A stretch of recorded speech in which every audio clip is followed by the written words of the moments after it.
And we're live. Welcome back to another Commonwealth Sports Betting video. My hair is a mess. Coming back to you with another MLB video for you guys today. Joe O in the chat. Let's go. Let's go. Last time I saw you guys was Wednesday. Gave out Orioles first five money line plus 100. That did not come through. Unfortunately, it was like 4-3 after 5 innings, so just out of there. But if you guys were paying attention, Ray dropped some great knowledge in there with Brooke Henderson, top 10, plus 333. She got solo second, so there you go. Easy cash there. So if you guys just, would have won, would have been profitable if you bet both of those. So a good profitable day for here. But Oreos, yes, Oreos. That's the right spelling too. That's my favorite type. But going to be talking to you more about some baseball as well as a comp selection as always for you guys. I just got a notification that the Diamondbacks are making moves, trading Josh Rojas along with a minor leaguer and someone else. I forgot who's in the deal. So 3 guys to the Mariners for, what was his name? Craig or I don't know. It's one of the good relievers on the Mariners. He has 21 saves. So they're making moves to help that busted up bullpen that they have.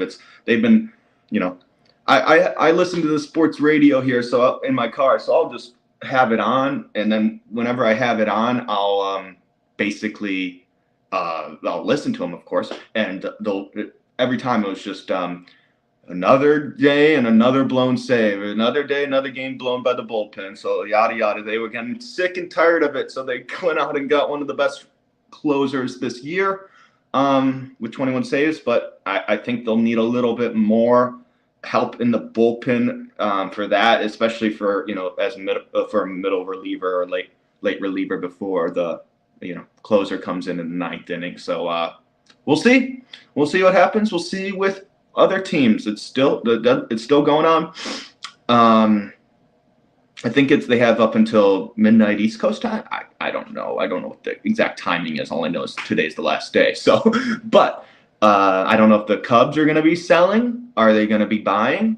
A lot of people think the Cubs should be selling right now with Stroman and Bellinger. I mean, I don't mind selling Bellinger. He's on a 1-year deal. Can get some good pieces for him, and they could still be a good team and still make a push. But I mean, considering it's a big market team, I always think of it as it's like the Yankees never rebuild, right? They just buy new players. Like, they have that money too. Like, I don't understand why people for the Cubs that need to rebuild that year, rebuild that. No, they don't have to. They can pay money for these guys or try to go out and get them.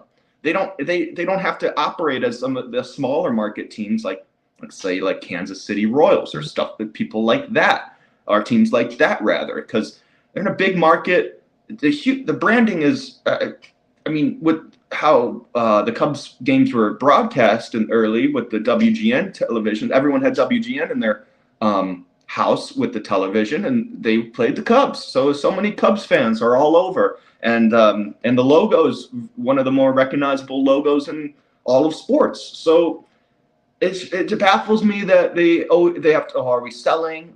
You could sell, but you don't have to rebuild as much as other teams do with the cap space, the capital that you have with the Cubs and how much money they make every year, no matter what, if they're good or bad. They usually fill those seats up, even the midday Wednesday games, whatever. Like, they'll still have a bunch of people in the seats. Go Sox. Yeah. Sox, they should be selling. They should be selling big time right now. So the White Sox, that rather, but tough season for them.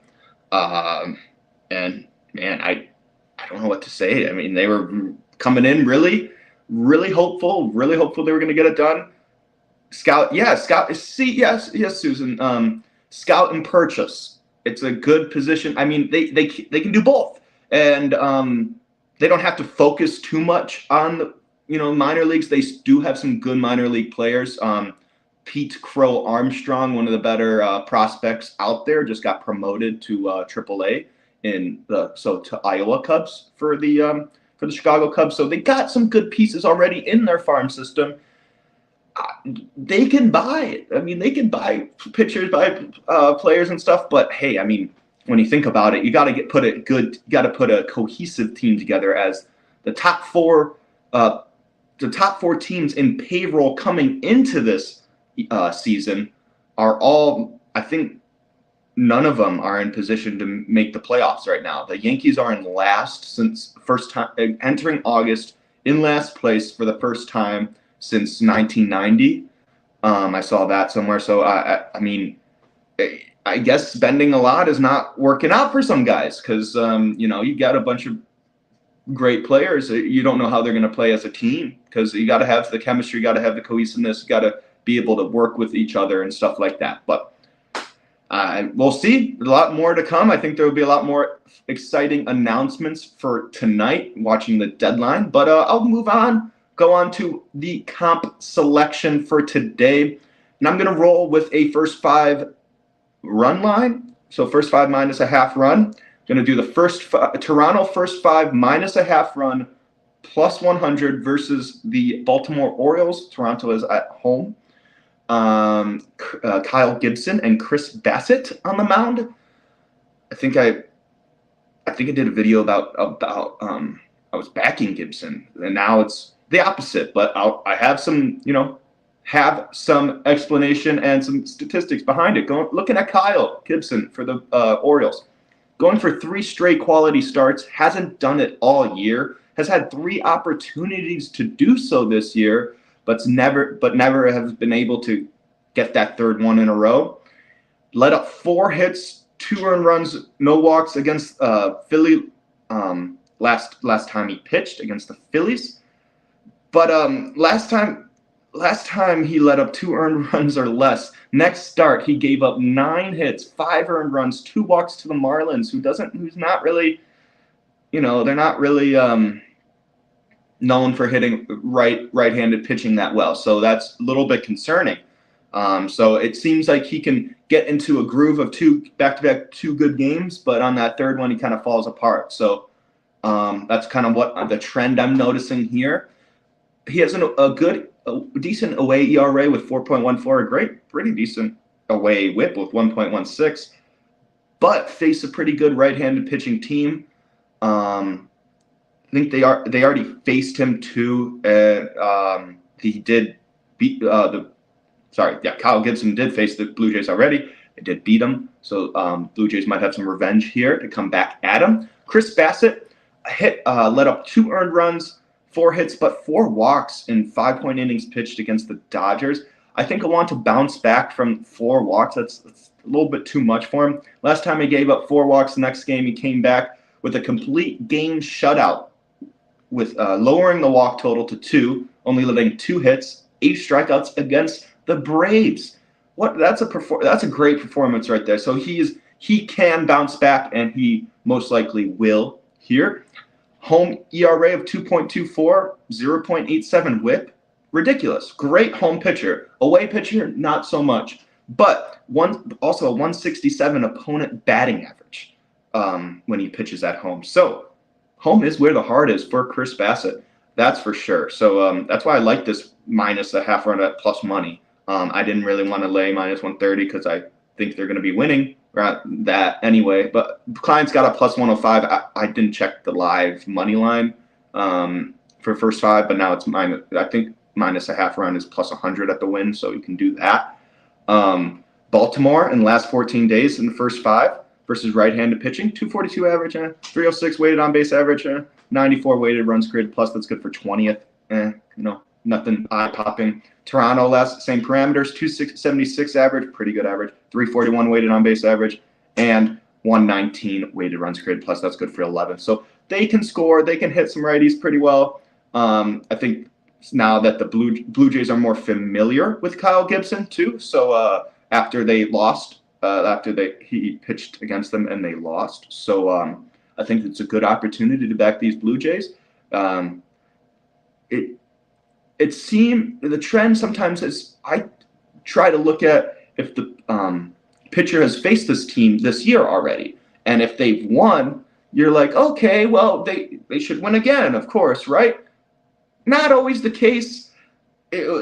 Like, if you look at the line, it says -130. You're like, oh, well, plus 110 for the Orioles. That's pretty good. I mean, Kyle's pitched against them and they already won. And not so much. You take a little deeper dive into things. Some things are kind of get glaring. Some things gonna pop out to you, and you want to might take a shot with the first 5 minus a half run with the Blue Jays to get that plus money. So, and the Blue Jays are at home, so they'll have the last chance to get that extra run to cash it home. So I'm gonna do the Blue Jays first 5 minus a half one plus 100 right now at the win against the Orioles. So, yeah, let's keep it moving. Let's keep this thing rolling. I'd like to thank everyone in the chat. Susan, Tom, Joe, Ray, Gray Fox, the golf legend, dropping winners in the chat for us, as we all appreciate it. So, how did the pro golf? Oh, so, yeah, interesting story with Kevin Yu. So, that was one play I did for our card for the 3M Open, and I had a little outright on him. I had him top 40. He cashed the top 40, but he made a shot 29 in the front 9, followed by a 38 on the back. Golf is just, man, it's tough. You're feeling it at one point, and then you're not feeling it. So he had a great stretch, good tournament for him. Honestly, he gets some points, T37, I believe. But hey, he made it interesting. I wish he was able to hang in it more. Probably would have made it more interesting against Lee Hodges. But congratulations to Lee for a wire-to-wire winner as your first PGA Tour win for him, and it was a wire-to-wire win. So it's always good to have that feeling for him. So I've got to give credit where credit's due.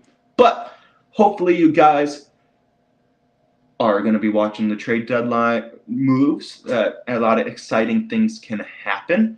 Some teams will look pretty different in the next day or two. So pretty cool there. So yeah, what place? Oh, so he finished T38. So he finished top or T37, I believe. So tied for 37. He got in the top 40 though. So that was cool. But once again, Blue Jays first 5 minus a half run plus 100 today against the Orioles. Make sure to follow us on Twitter. Well, now it's X. I'm gonna keep saying Twitter. Okay, I'm not gonna say follow me on X. I don't know. That seems a little creepy. But follow us on Twitter at CW Sports Betting. Follow Ray at Ray Gray Fox. Follow myself at Best Pie Bets. All on Twitter. We post updates and stuff there. Make sure to like, comment, subscribe, hit that notification bell so you always know when we go live. I will be back here tomorrow in the Miller Lite Sound studio, probably 2:40, same time. It might be 15 minutes later. I am going to go see the new Oppenheimer movie. It in 70 millimeter IMAX. One of the they have one here in the Phoenix area, one of 19 or 20 in the whole United States. So pretty interesting. I've seen pictures of it. It's basically like miles long film all wrapped up. So it's pretty cool. Hopefully, it's a good movie. I mean, I've heard good things. So I'll love to, watch it in that, capacity. But I will be back here tomorrow. Hopefully you guys have a good rest of your day and stay cool out there in the summer heat. But yeah, be back here tomorrow. Blue Jays first 5 minus half run. Let's get it done. Let's go. Have a good one, guys.